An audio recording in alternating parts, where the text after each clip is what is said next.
You know, a lot of cars nowadays have this application you could run on your phone that allows you to adjust the air conditioner or the heater inside your car. I find this very convenient. Many cars have this. Nissans have them, Teslas have them, Ford and General Motors have it, so that if you're in 117 degree heat in Texas summer or negative 23 degree Fahrenheit New Hampshire winter, rather than only activating your heat or your air conditioner when you're close enough to your car to have remote start or having to run to your car to set the temperature of it, even if you're far away, 5-10 minutes away from getting to it, you can just hit a button on your phone and your car will be at that temperature when you get to it.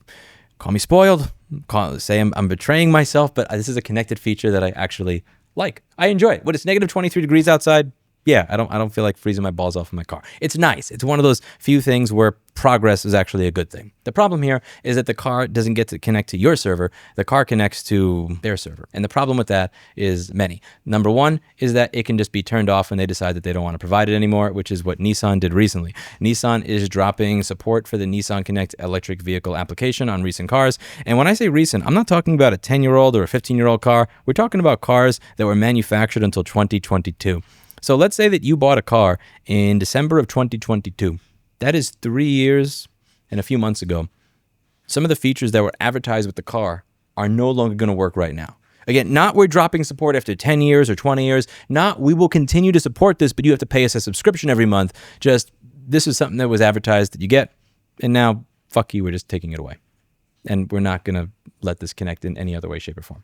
We're not going to let you put your own SIM card in. We're not going to let you use Home Assistant or something like what I taught you how to set up in the Fudo self-managed guide over here. I have a nice little Home Assistant setup I can connect to from anywhere, and it's not even open to the internet. I have to VPN or WireGuard into the setup in order to connect to it. It's very secure. None of that. You're just fucked. Now, I understand why Nissan is doing this, whether we're talking about just a few months ago or a ransomware gang is threatening to leak 900 gigabytes of Nissan data, or we're talking about 10 years ago where people were hacking their car app and being able to access the heating, the air conditioning, and the driving history of the driver and actually remotely control and fuck with them in real time. Nissan makes horribly insecure car products and internet-connected apps. Automakers, this may surprise you, sometimes they can be really, really good at making a car and really shit at writing software, or in the case of Nissan, well, and some of their CVTs, they just kind of suck at both. Sticking to the point of the video, I find it very interesting that all these companies that lobby against right to repair are talking about how cars are interconnected and there's all these security risks if the technician is able to fix your car, get access to diagnostics, are being made by the same people that can't even figure out how to keep an application secure for more than 3 years after the product is done being manufactured. After they've taken $30,000 to $60,000 of your money. I find that to be an absolute, utter fucking joke.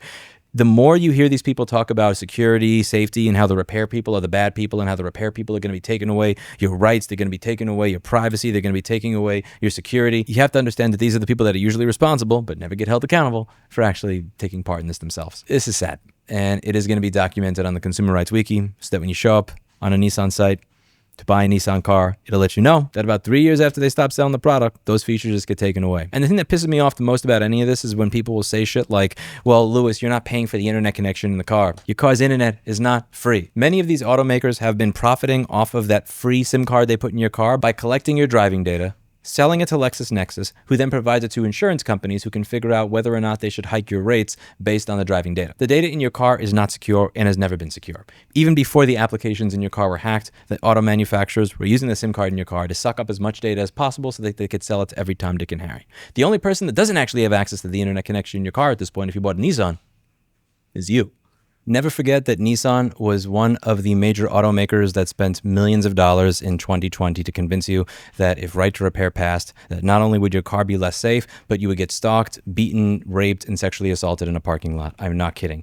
Racism, redlining, rape, it's all here. This advertisement has been wiped from the internet for a number of reasons, but I archived it at the time, and you can see from this Ballotpedia page that I'm including down below that one of the donors to the coalition that made this $2.4 million was Nissan of North America.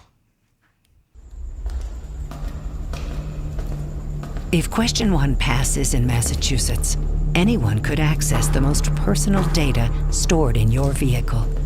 Domestic violence advocates say a sexual predator could use the data to stalk their victims, pinpoint exactly where you are, whether you are alone, even take control of your vehicle. Vote no on 1. Keep your data safe. You can't make this shit up. That's it for today. And as always, I hope you learned something. Who do you trust more? Your independent mechanic or the manufacturer when it comes to the security and safety of your personal data? And remember, above all, The best way to ensure that nobody gets access to your personal data is if it's never collected in the first place. Based goose. Should there be a Fulu bounty to unlock the heating and the air conditioning controls inside of a Nissan car where Nissan Connect no longer works? Kevin is going to kill me for putting this here without asking him first. I'm not saying I'm going to do it. I'm not saying we're doing it. I'm just curious. What do you all think? Comments. That's it for today. And as always, I hope you learned something. I'll see you in the next video. Bye now. No promises. Just thinking about it. We also have the duty not to infringe the IP rights in the process. It is in fact the manufacturers who have the relevant rights, not consumers.